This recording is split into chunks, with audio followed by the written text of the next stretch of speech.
Hello and welcome to Module 6, where we will be talking about revision and how to improve your writing through meaningful development.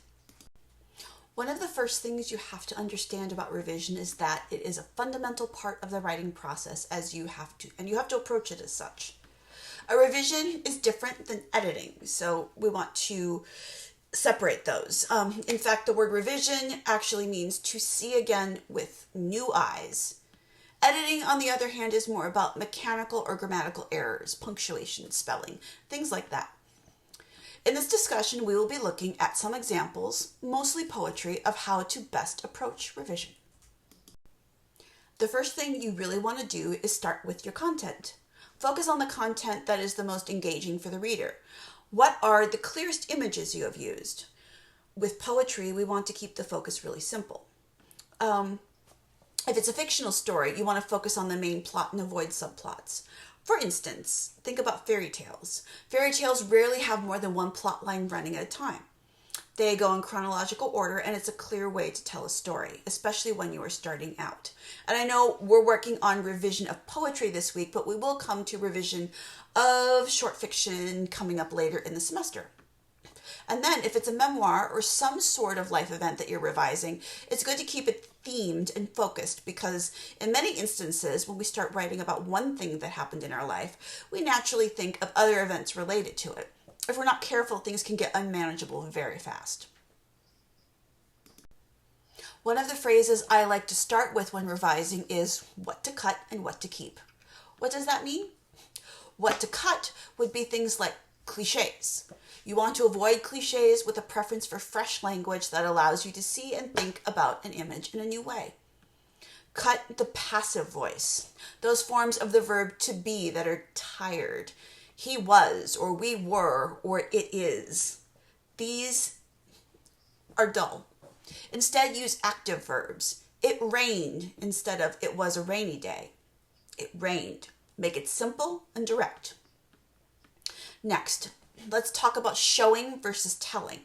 In the last couple of decades, there has been a lot of discussion in fiction and creative nonfiction about doing more showing and less telling. However, some of us, and I am one of those someones, believe there needs to be a balance between those two, because too much showing can make it difficult for the reader to know where to focus, especially in a short story or a novel.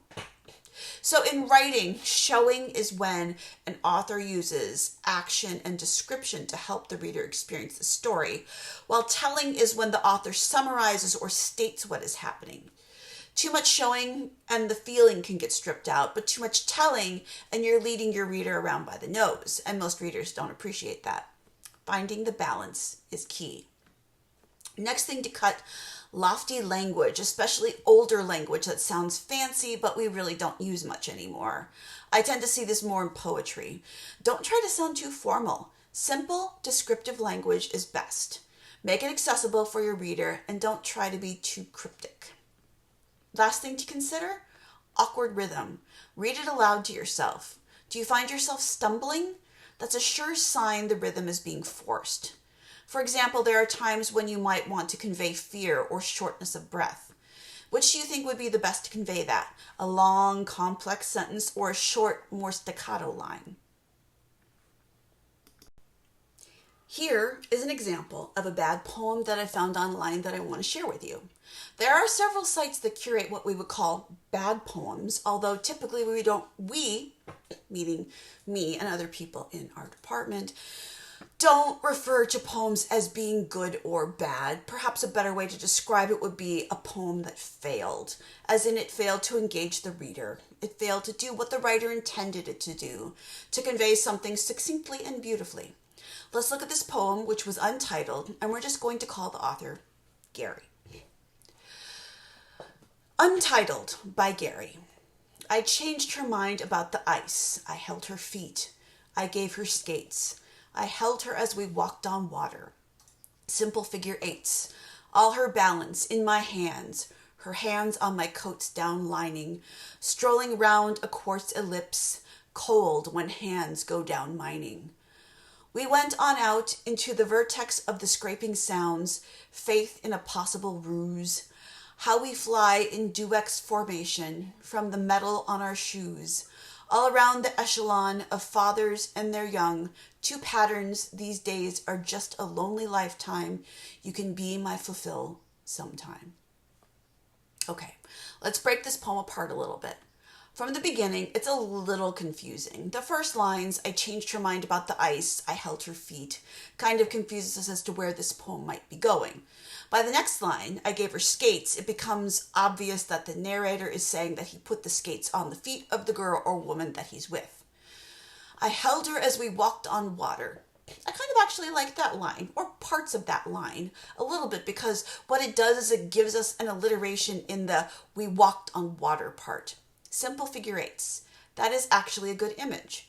But then the poem starts to turn in directions that are confusing. All her balance in my hands, her hands on my coat's down lining, strolling round a quartz ellipse, cold when hands go down mining. I have a hard time trying to imagine what the writer means. What image is he trying to convey here? It's a little awkward, in fact, and we get that her hands are on his coat, but it also makes it sound as if her hands are inside of his coat. I'm not sure that's what the author intended.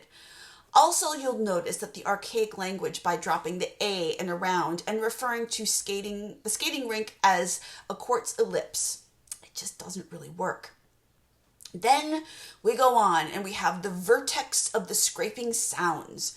Vertex being the height of something, the apex or maximum.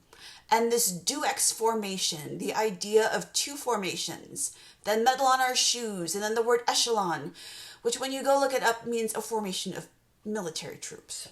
So he wants us to picture the fathers and their children skating in some sort of precise military formation, and how the writer is trying to contrast those two things, I think.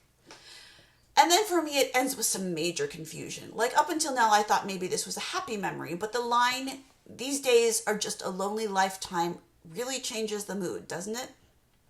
We also don't get a sense of what kind of relationship we are dealing here between the author and the woman mentioned in the first line. Father and daughter? Love interests? Friends? It's very unclear. Now, let me take a few liberties here. I'm going to show you how I would revise this poem with the idea that this is a first date, and on this first date, they are going skating. Let's take a look. Here's my revision based on the image that came to my mind. First date, ice skating. I promised her a waltz on water, fastened her skates with shaking hands, and together made simple figure eights. She clutched my coat as we ricocheted around the rink, balancing our bodies against the winter wind. Our breath rose in steamy snorts, our faces chaffed pink from laughter. Later, our flight across the ice finished, we walked to Rosie's Cafe, the sounds of metal skates slicing through the weak December sun. Keep in mind here, I don't really know what the author's intent was, and I am pretending certain things to be true. This is a second draft. We can use Gary's as the first rough draft, and mine is the next. Who knows what the poem might look like in 3 or 4 more drafts? You're wondering, how many drafts does it take? Well, that's completely up to you. Most writers will work and work and work and tweak and fiddle until they get so sick of it, they call it done. It's just the way it is. You will notice I did get rid of certain things and added certain things. Let's take a look at those. Let's look at the 2 drafts side by side so you can see the changes. First, I gave it a title, and the title informs us about the relationship so I don't have to worry later in the poem whether or not that comes across. First date, ice skating. First date also might imply that there was a next date, perhaps, and you can see where I tried to keep a few things that I thought worked in the original draft. The image of making simple figure eights, and also the way they are trying to balance one another as they move around the ice. And the words that didn't work for me, like vertex, or fly in duex formation, or echelon, I took them all out. I tried to picture a scene in my head. Like, if this is their first date, they might be feeling flushed and excited to be with one another, and that sort of mystery you feel when you think you might have found someone special. I tried to get in the setting. I wanted to keep in a little feeling of loneliness, so I made a weak December sun. Again, this is an early second rough draft, but you do see I took away some of the things that weren't working or were confusing, and I put in more vivid images using techniques like alliteration, consonants, and assonance. These are some of the things I would like you to do as you revise a poem this week.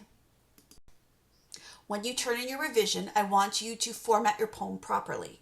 You're still going to use MLA format with the header, but also do this, please.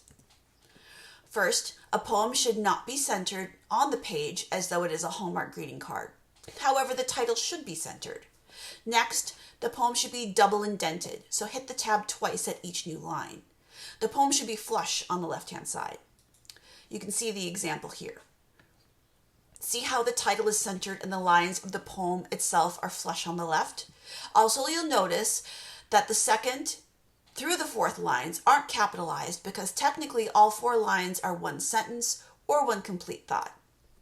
Sadly, a feature of Microsoft Word is it automatically starts each new line after return with a capital letter. I know it's a pain, but you need to take those out.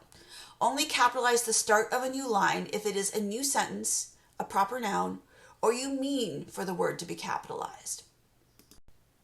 Something you're going to be engaging in is a bit of peer review. And many of us could say, I don't know if that's helpful or not. And I do agree to some extent on that. However, I'm not looking for you to help someone completely revise their work. Rather, I'm asking you to look at it and be a reader or a fresh pair of eyes on someone else's work. So let me give you a few guidelines to better help someone else. What I like to do is start with something I liked about the piece. Lead off with a compliment. I liked it when you used this technique, or that's a really vivid image, or your use of alliteration was effective. Then, find something they might want to consider when revising. For instance, you could say you might want to focus on more vivid images here, or is there a way you could make this more specific and descriptive?